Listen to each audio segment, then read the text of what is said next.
এই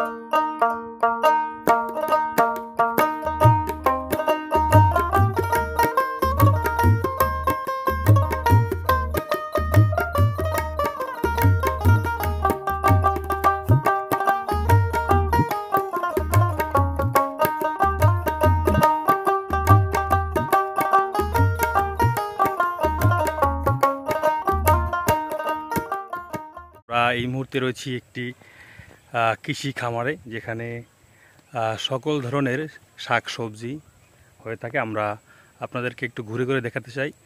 শেষ মুহূর্তে এসেছি, কারণ হচ্ছে এখানে অনেক ফসল একেবারে নেই বললেই চলে। কারণ হচ্ছে সিজন আছে, কিন্তু বৃষ্টির কারণে অনেক সবজি তাদের পচে গিয়েছে। এবং আমি যে জায়গাটি দাঁড়িয়েছি একেবারেই বিলের ভিতরে আর কি, কোলা যেটাকে আমরা বলি, কোলার ভিতরে। এখানে আসতে হলে আপনার কাদা পায়ে লাগবেই, কারণ চারোদিকে ধান, ভিতরে এই একটি জায়গার ভিতরে তারা সবজি চাষ করছে। আমরা একটু ঘুরে ঘুরে দেখাতেছি। আমার সাথে সিফাত রয়েছে, ও কিন্তু ব্যাগ নিয়ে আসছে একটা, হয়তো রাত্রিও, সেই জন্য চুরিও করছে, এটাও দেখছি। দেখি কি করা যায়, আমরা এখন দেখাতে চাই কি কি গাছ এখানে রয়েছে। এগুলো হচ্ছে করলা গাছ। একেবারে যে জমিটি রয়েছে সেই জমির চারোদিকেই করলা গাছ আছে। এবং এখানে শসা গাছ ছিল, সেটা এখন নেই, বৃষ্টির কারণে পচে গেছে। এবং এই হচ্ছে পুঁই শাক। এখানে কিন্তু অনেক পুঁই শাক রয়েছে, গাছ রয়েছে, এবং বেগুন গাছ, তারপরে আমরা যেটা কেবল মিনা গাছ, সেই মিনা কিন্তু গাছে ধরেছে, প্রায় গাছই কিন্তু রয়েছে। এবং অন্য দিকেও কিন্তু তারা এখন লাগাচ্ছে, দেখলাম বরবটি গাছ লাগাচ্ছে, এবং এক চালান তারা বিক্রি করছে এবং আবার লাগাচ্ছে। দেখেন মোটামুটি ভালোই ধরেছে। এ হচ্ছে পুঁই শাক। দেখি আর কি কি আছে এখানে।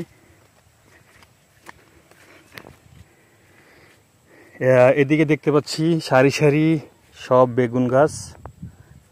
আমাদের সাথে কিন্তু সেই কৃষক আছে যিনি এখানে দিয়েছে, তার কাছ থেকে শুনবো যে তিনি কতটুকু জমিতে এখানে কৃষি দিয়েছে এবং কি অবস্থা বর্তমানে, সেটা আমরা তার মুখ থেকে শোনার চেষ্টা করবো। এবং দেখতে পাচ্ছেন প্রতিটা লাইনে কিন্তু বেগুন গাছ। এখন পর্যন্ত বেগুন ছোট ছোট, বড় হয়নি, হয়তো বা কিছুদিনের ভিতরেই এই বেগুনগুলো কিন্তু তারা আর ভিতরে আরও একটা জিনিস রয়েছে, মাঝখানে যে জায়গাটি রয়েছে, যেই জায়গাটিতে কিন্তু তারা মাছ চাষ করছে, ভিতরে মাছ চাষ করছে, এবং সব কিছু মোটামুটি একটি ভালো গুছানো একটি।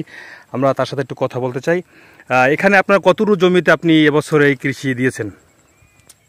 অনেক জায়গায় হইলে 40%। 40%। আর এক জায়গায় আছে যে 10%। কি অবস্থা বর্তমানে? ভালো অবস্থা, কারণ মোটামুটি বৃষ্টি না হলে তো বাম্পার ফলন হইলে, বৃষ্টির কারণে একটু ক্ষতি হয়ে গেছে। আচ্ছা, আপনি এখানে কি কি চাষ করেছেন?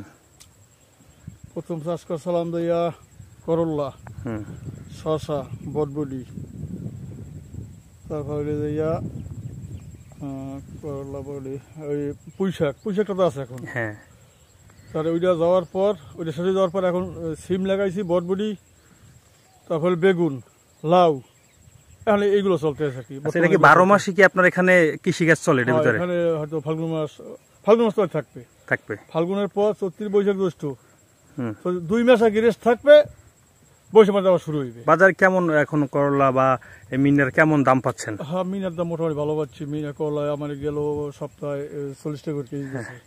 তো ভালো। আর বটবটি 40 টাকা। আচ্ছা, 40 টাকা কেজি। মিন 28 টাকা। লাউ 40 টাকা পিস দিচ্ছে। আচ্ছা, আপনি দেখতে পাচ্ছি একটা তরমুজের একটি গেঞ্জি বিজ্ঞাপন দেখা যাচ্ছে। এটা কার? আপনি কি এখানে তরমুজ চাষ করছিলেন নাকি? হ্যাঁ, তরমুজ চাষ ছিল। এটা কি তরমুজ? আমি এটা লাগাইলাম, থাইল্যান্ড লাগাইলাম। থাইল্যান্ড হলুদ না, থাইল্যান্ডের মধ্যে ওটা লাল ছোট লালটা লাগাইলাম। হ্যাঁ, আর কি অসিজনে যেটা হয় 2 কেজি, 4 কেজি, 3 কেজি এইভাবে বলি থাকি। তরমুজটা খুব ভালো আর কি, খাইতে খুব মিষ্টি। তাই? হ্যাঁ, ছোট হলো এত মিষ্টি, ওই সময় তরমুজটা এত মিষ্টি লাগে নাই না। বুঝছি। ধন্যবাদ আপনাকে। এই ক্ষেতে এখন বর্তমানে রয়েছে পুঁই শাক এবং বেগুন, এবং পাশাপাশি করলা, তারপরে মিনা আছে। এরপরে কিন্তু এখানে কিন্তু 12 মাস তারা সবজি চাষ করে। পাশে সেই সোনালী ফসল ধান রয়েছে।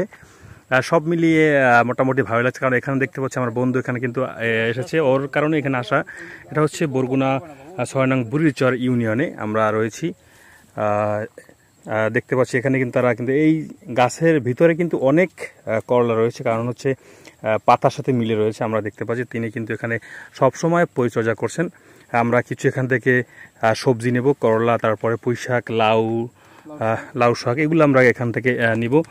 আর আপনারা দেখানোর চেষ্টা করছি এরকম যদি উদ্যোক্তা হতে পারেন অবশ্যই ভালো, সবার জন্য ভালো। কারণ হচ্ছে এই আপনি চাকরির পিছনে না ছুটে আপনি যদি এরকম একটি বাগান করেন, বড় বাগান করতে পারেন, অবশ্যই আপনার জন্য ভালো হবে। কারণ হচ্ছে এটাই একটা হালাল ইনকাম করতে পারবেন। একটু কষ্ট করলেই কিন্তু কেষ্ট মেলে, যেটা আমরা বলি। দেখেন এই লাউ শাক, এখানে লাউ অনেক বিক্রি করছে এবং করলা, সব দিক দিয়ে মনে করেন 40% জমিতে মোটামুটি এককালে বিলের ভিতরে চারদিকে কিন্তু ধান রয়েছে, এর ভিতরে তিনি কিন্তু এই চাষ করেছেন। তো আপনার দেখানোর চেষ্টা করেছি এবং সবাই পেজটি ফলো করে রাখবেন।